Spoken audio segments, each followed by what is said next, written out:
Kinundina ng ilang kongresista ang pagpatay sa NDFP Peace Consultant sa Nueva Vizcaya. Narito ang mabilis na sulyap sa iba pang mga balita.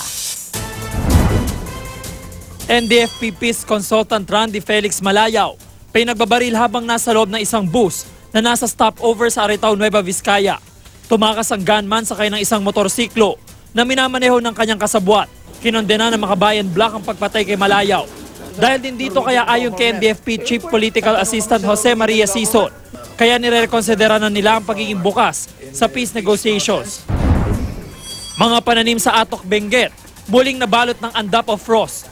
Pero siniguro ng Municipal Agriculture Officer na walang epekto ang andap sa supply ng mga gulay. Pinaghandaan na rin kasi ito ng mga magsasaka noon pa man. Dahil naman sa malamig na panahon, ilang taga Bontoc Mountain Province ang tinamaan ng ubo at iba pang respiratory tract infection. Sa Baguio City naman bumagsak sa 9 degrees Celsius ang temperatura kaninang umaga. Pinakamababa na yan sa bansa para sa amihan season ngayon.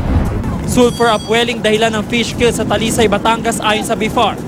Ibig sabihin tumaas ang antas na nakalalasong sulfide sa tubig habang bumaba naman ang oxygen kaya nangamatay ang mga isda.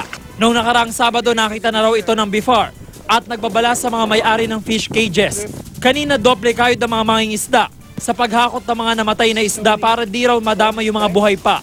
Hindi naman daw apektado ang mga pagtitinda ng isda sa Talisay Public Market.